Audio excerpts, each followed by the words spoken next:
My name is Gracelyn Dill. I'm from Rogers State University in Claremore, Oklahoma. And for my project, I did a fundraiser for SafeNet services called the Grand Fauxsino. And then we can go to the next slide. For a little bit of context, I'm a recent graduate from Rogers State University with a major in community counseling and minors in strategic communications and honors. And for the spring of 2024, I interned for SafeNet Services, and they serve individuals and families healing from the consequences of domestic violence, sexual assault, and stalking within Rogers and Mays counties in Oklahoma. And so, because that spring there were budget cuts in VOCA, which is the Victims of Crime Act, and that is funding that supports victim services all across the country. It hit SafeNet services pretty hard. And I, after joining the Newman Civic Fellowship, was really encouraged to kind of pour my resources and opportunities back into this nonprofit and brainstorming how I could help kind of make up for some of this budgeting that was taken away from the staff and the victims that are served. And so my mission when starting this project was to raise money and awareness for SafeNet, to foster connections in the campus and community, and to inspire other students to take action in things that they're passionate about.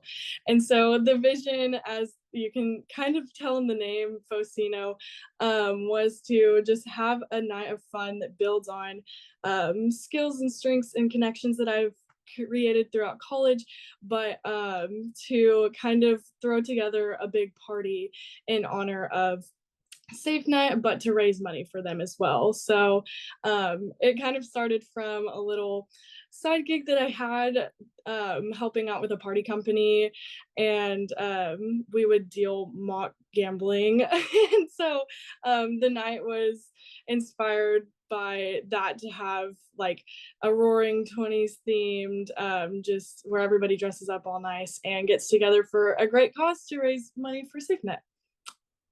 And go to the next slide. Thank you.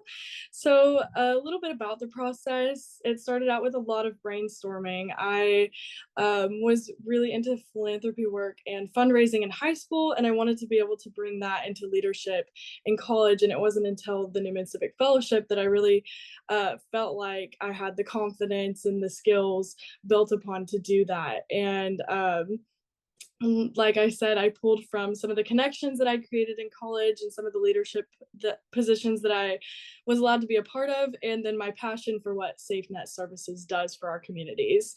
And so from there, I decided to build a team, and that was very necessary for this process.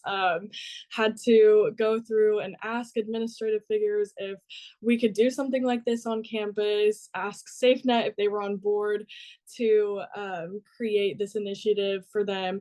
And then from there, it was just delegating based on different student organizations, strengths that wanted to be involved, asking for help a lot, because there were just so many different moving parts of this project that we needed different hands on deck for, like photo booths and catering and bringing together different students to volunteer for the event. But one of the most important parts of this process overall was just being passionate about the difference that SafeNet makes within our community and gaining support that way.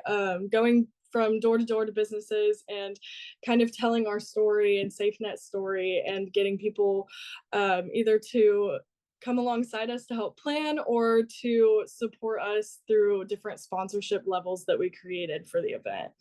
And kind of based on that, we just had to work. And then after that, towards the end of the process, we were really just able to enjoy the hard work from the process for the night of. Some of the challenges that came along with this was just asking for help and spreading the word. I definitely was humbled in how many times that I had to ask for help, or how many times I didn't know what I was doing in planning a larger scale fundraiser like this.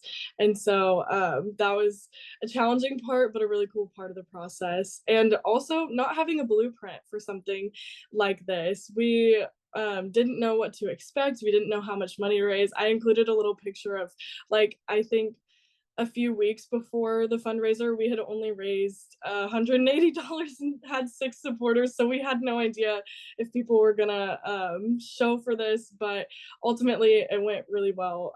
But along with that, time management was also a big challenge as a senior enrolled in 19 credit hours each semester trying to plan this. But it worked out really well and I learned a lot from it. So I'll touch more on this in a few slides, but I'll talk a little bit about the lessons that I learned throughout this process.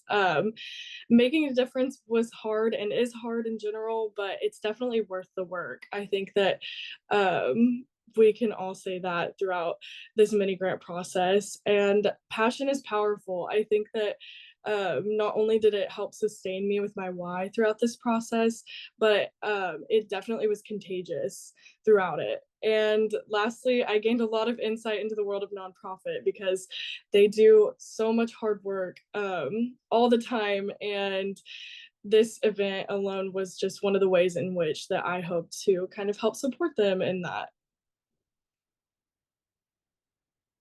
So a little bit of the outcomes. I can't fit them all onto this page, but I tried to with the little graphic that you see with all the numbers on it. That was the impact report from 2024 that SafeNet posted on their website of just what they do for the people that they serve. But from the night of, we were able to raise almost $5,000 for SafeNet services, which was amazing. We had people that we had no idea would be there come and join us, and we had over 50 student volunteers and over 100 people attend the event overall, which was amazing. And we were also supported by 20 plus campus and community organizations, which was wonderful. We could not have or I could not have done it on my own, and even my small team could not have done it on their own. And then just overall, SafeNet has more funds and connections and support. Over 10 new organizations were able to support them throughout this process. And so I would just say that the outcomes are still becoming evident, but it was an amazing night and we were able to do some really cool things.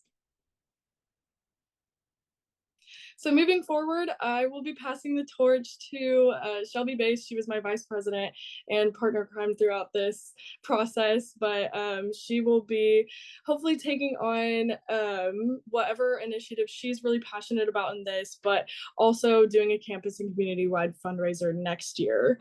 So my hopes moving forward are that it will just continue to grow, that people will continue to be passionate about the different things that they are personal to them, and that they will inspire other students to do the same.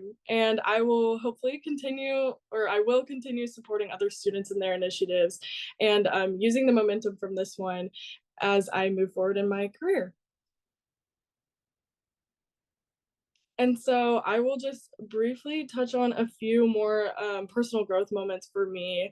One of them was that I definitely gained a new confidence. I, dreaming this up over 3 years ago, would never have guessed the overwhelming amount of yeses that I received and support in the process. And just when you are passionate about something and you seek to put it into action, how quickly people are to come together and make it happen and make a difference alongside you. I also feel like this event definitely strengthened my values. I was able to really think long and hard about my why and see difference making in action. And then moving forward, I'm seeking to combine my passion, skills, and purpose because planning the Fauxsino was so much fun. But it also helped a cause that I'm extremely passionate about while helping inspire other students and community members to make a difference. So now I hope to get into a line of work that will allow me to do the same while volunteering in the community in the meantime. And overall, I would just like to say that I'm grateful for Campus Compact, for empowering students to do projects like this, and for everything in the process overall. But yeah, I have a bunch of thank yous. But overall, I just want to give a blanket thank you for everyone who helped make this process happen.